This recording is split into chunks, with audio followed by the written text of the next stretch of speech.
ओम श्री विष्णुवे नमः। जय श्री कृष्ण मित्रों, राधे राधे। आज की वीडियो में पुत्रदा एकादशी व्रत कथा का श्रवण करने जा रहे हैं। प्रिय भक्तजनों, जो भी भक्त सच्चे मन से सच्चे भाव से इस एकादशी की व्रत कथा को सुनता है, उनकी मनोकामनाएं अवश्य पूर्ण होती हैं। वर्ष में 24 एकादशी होती हैं, लेकिन जब अधिमास होता है तो 26 एकादशी होती हैं। तो हमें एकादशी का व्रत करने से श्री हरि विष्णु की असीम कृपा प्राप्त होती है। चलिए कथा आरंभ करते हैं। और जब भी कथा श्रवण करते हैं तो एकाग्र चित्त होकर के कथा श्रवण करना चाहिए। इस दिन प्रातःकाल स्नान करके, यदि आपके आसपास में कोई पवित्र तीर्थ स्थल है तो आप वहाँ पर स्नान कर सकते हैं, सरोवर, कुंड, तालाब, सावधानी पूर्वक। नहीं तो आप घर में ही नहाने वाली बाल्टी में थोड़ा सा गंगा जल मिला करके माँ गंगा का भाव करते हुए आप स्नान कर लें, साफ स्वच्छ वस्त्र धारण कर लें। उसके बाद श्री हरि विष्णु भगवान की पूजा करें। आपको जैसा समय है आपके पास, पंचोपचार, षोडशोपचार और जैसी सामग्री है, कथा श्रवण करें, प्रसाद वितरित करें, आरती करें। चलिए कथा आरंभ करते हैं। बोली शंकर भगवान की जय, बोली श्री हरि विष्णु भगवान की जय, बोली गणपति गजानंद महाराज की जय, बोली लक्ष्मी माता की जय। एक बार महाराज युधिष्ठिर ने पूछा कि हे भगवान, आपने शपला एकादशी का महात्म्य बता करके बड़ी कृपा की, और अब कृपा करके यह भी बतलाएं कि पौष शुक्ल की जो एकादशी होती है उसका क्या नाम है, उसका क्या विधि विधान है, और उसमें कौन कौन से देवता का पूजन किया जाता है। भक्त वत्सल भगवान श्री कृष्ण बोले कि हे राजन, इस एकादशी का नाम पुत्रदा एकादशी है। इसमें भी नारायण भगवान की पूजा की जाती है। इस चर और अचर संसार में पुत्रदा एकादशी के व्रत के समान दूसरा कोई व्रत नहीं है। इसके पुण्य से मनुष्य तपस्वी, विद्वान और लक्ष्मीवान होता है। इसकी मैं एक कथा कहता हूँ, सो तुम ध्यानपूर्वक सुनो। भद्रावती नामक नगरी में सुकेतुमान नाम का एक राजा राज्य करता था। उसके कोई पुत्र नहीं था। उसकी स्त्री का नाम सैव्या था। वह निपुत्री होने के कारण सदैव चिंतित रहा करती थी। तो राजा के पितर भी रो रो कर पिंड लिया करते थे और सोचा करते थे कि इसके बाद हमको कौन पिंड देगा। राजा को भाई, बांधव, धन, हाथी, घोड़े, राज्य और मंत्री, इन सब में से किसी से भी संतोष नहीं होता था। वह सदैव यही विचार करता था कि मेरे मरने के बाद मुझको कौन पिंडदान करेगा, और बिना पुत्र के पितरों और देवताओं का ऋण मैं कैसे चुका सकूंगा। तो जिस घर में पुत्र न हो तो उस घर में सदैव अंधेरा ही रहता है। इसलिए पुत्र की उत्पत्ति के लिए व्यक्ति प्रयास करता है। और हमारे समाज में जैसा कि चलन है, संतान पुत्र यदि होती है घर में तो उसके पितरों का भी तारण होता है। और बोलते हैं कि जिस मनुष्य ने पुत्र का मोह देखा है वह धन्य है, उसको इस लोक में यश और परलोक में शांति मिलती है। यानी कि उनके दोनों लोक सुधर जाते हैं। पूर्व जन्म के कर्म से ही इस जन्म में पुत्र, धन आदि प्राप्त होते हैं। राजा इसी प्रकार रात दिन चिंता में लगा रहता था। तो प्रिय भक्तजनों, यह कथा जो थी उसके आधार पर ही आपको बताया जा रहा है। कथा में जैसा लिखा गया है वही आपको पढ़कर सुनाया जा रहा है। एक समय तो राजा ने अपने शरीर को त्याग देने का निश्चय किया, परंतु आत्मघात को महान पाप समझकर उसने ऐसा नहीं किया। एक दिन राजा ऐसा ही विचार करता हुआ अपने घोड़े पर चढ़कर वन को चल दिया। पक्षियों और वृक्षों को देखने लगा। उसने देखा कि वन में मृग, व्याघ्र, सुअर, सिंह, बंदर, सर्प आदि सब भ्रमण कर रहे हैं। हाथी अपने बच्चों और हथिनियों के बीच घूम रहा है, और इस वन में कहीं तो गीदड़ अपने कर्कश स्वर में बोल रहे हैं, कहीं उल्लू ध्वनि कर रहे हैं। वन के दृश्यों को देख कर के राजा सोच विचार में लग गया। इसी प्रकार आधा दिन बीत गया। वह सोचने लगा कि मैंने कई यज्ञ किए, ब्राह्मणों को स्वादिष्ट भोजन से तृप्त किया, फिर भी मुझको इतना दुख प्राप्त क्यों हुआ। तो राजा प्यास के मारे अत्यंत दुखी हो गया और पानी की तलाश में इधर उधर फिरने लगा। थोड़ी दूर पर राजा ने एक सरोवर देखा। उस सरोवर में कमल खिले थे। सारस, हंस, मगरमच्छ आदि विहार कर रहे थे।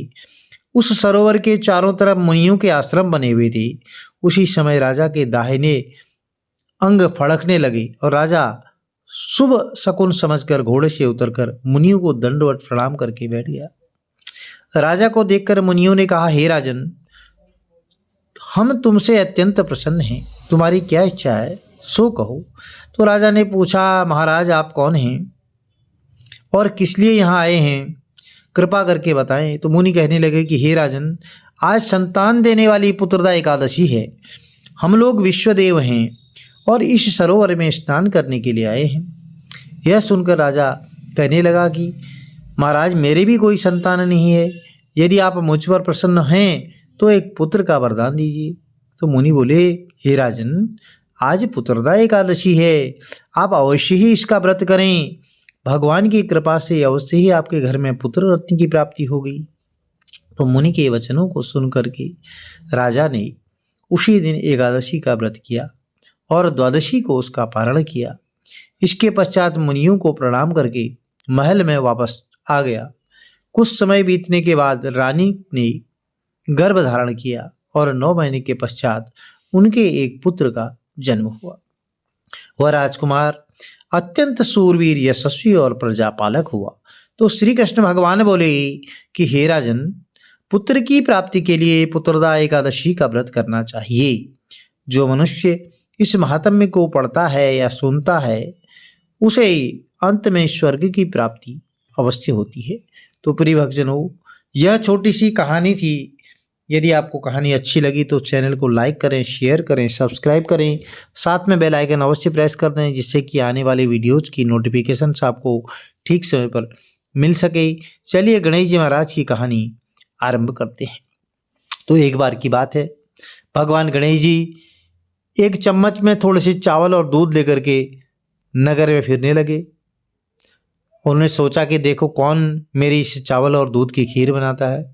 तो जैसे उस चम्मच में चावल दूध लेकर के गए, जगह जगह लोगों को बोला, तो सबने बोला, अरे बच्चे, इतनी दूध से कोई खीर बन सकती है क्या, इतने से चावल से कोई खीर बनती है क्या। खूब घूम लिए गणेश जी, लेकिन बाद में एक शाम को बुढ़िया मिली। वो बुढ़िया ने कहा, ला बेटा गणेश, मैं बनाता हूँ तेरी खीर और चावल की खीर, ला इधर ला। गणेश जी ने बोला, अम्मा अपना सबसे बड़ा भगोना घर पे बर्तन है जो वो ले आओ, सबसे बड़ा बर्तन। अब जैसे ही अम्मा ने बाल लीला समझी, तो उन्होंने जैसे ही बर्तन आई तो वो थोड़ी सी जो खीर और चावल थे वो पूरे भगोने में भर गए। अब गणेश जी ने बोला, मैं जो है नहा करके आता हूँ और तब तक तुम खीर बनाना। गणेश जी नहाने चले गए। अब जब अम्मा ने खीर बना ली तो बुढ़िया ने, उसके बाद बुढ़िया देखती है कि गणेश तो आए ही नहीं। अब बुढ़िया के घर में नाती पोते, उनको भूख लगने लगी। उन्होंने बोला, हमें खीर खिला दो। बुढ़िया ने उनको खीर खिला दी। बुढ़िया की बहू भी देख रही थी छुपके से, तो उसने बोला, मुझे भी भूख लग रही है, मैं भी खा लेती हूँ। उसने भी एक कटोरा भर के खा लिया।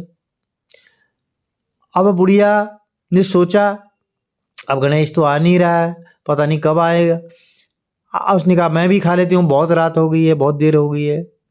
तो बुढ़िया ने बोला, ठीक है खीर खा लेती हूँ मैं भी। अपनी कटोरी में डालने लगी, खाने लगी। जैसे आ जा रहे गणेश या तू भी खीर खा लेगा। तो गणेश जी बोले, आ गए। तो बोले, अम्मा मैंने तो बुढ़िया पहले ही खा ली है।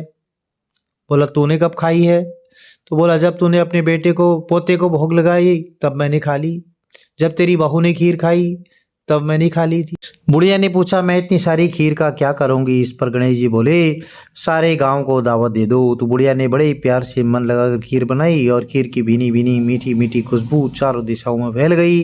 खीर बनाने के बाद वह हर घर में जाकर खीर खाने का न्योता देने लगी। लोग उस पर हंस रहे थे, बुढ़िया के घर में खाने को दाना नहीं और ये सारे गाँव को खीर खिलाने की दावत दे रही है। तो लोगों में कौतूहल बना और खीर की खुशबू से लोग खींचे चले आए। लोग सारा गांव बुढ़िया के घर इकट्ठा हो गया। और जब बुढ़िया ने बहू को दावत की बात मालूम हुई तो तब वह सबसे पहले वहाँ पहुँच गई। उसने खीर से भरे पतीलों को जब देखा तो उसके मुंह में पानी आ गया और उसे बड़ी जोर से भूख लगी हुई थी। उसने एक कटोरी खीर निकाल ली और दरवाजे के पीछे बैठकर खाने की तैयारी करने लगी। इसी बीच एक छींटा गिर गया और गणपति जी को भोग लग गया और वो प्रसन्न हो गए। अब पूरे गांव को खाने की दावत दे करके बुढ़िया वापस अपने घर आई तो उसने देखा कि बालक वापस आ गया है। तो बुढ़िया ने कहा, बेटा खीर तैयार है, भोग लगा लो।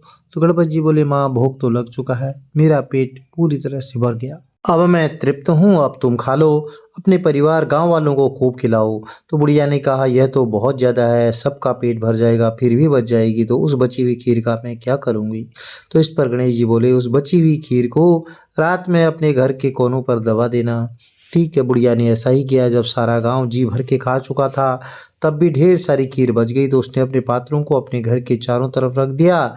सुबह उठकर उसने देखा तो पतीलों में खीर के स्थान पर हीरे जवाहरात मोती भर गए हैं और वह बहुत खुश है। उसकी सारी दरिद्रता दूर हो गई, वह आराम से रहने लगी। भगवान गणपति जी की कृपा से उसका घर बहुत सुंदर हो गया। उसने एक भव्य मंदिर बनाया और साथ में बड़ा सा तालाब भी खुदवाया। इस तरह उसका नाम दूर दूर तक प्रसिद्ध हो गया। उस जगह वार्षिक मेले लगने लगे। लोग गणेश जी की कृपा प्राप्त करने के लिए उस स्थान पर पूजा करने और मान्यताएं मानने के लिए आने लगे। गणेश जी महाराज सबकी मनोकामनाएं पूर्ण करने लगे। तो प्रिय भक्तजनों, यह छोटी सी कहानियाँ थी। यह कुछ दंत कथाएं भी प्रचलित हैं। यदि आपको अच्छी लगी तो आपको चैनल को लाइक और शेयर ज़रूर करना है। साथ में बेल आइकन प्रेस कर देना है, जिससे आने वाली वीडियोज़ की नोटिफ़िकेशन आपको ठीक समय पर मिल सके। जय श्री कृष्ण, राधे राधे।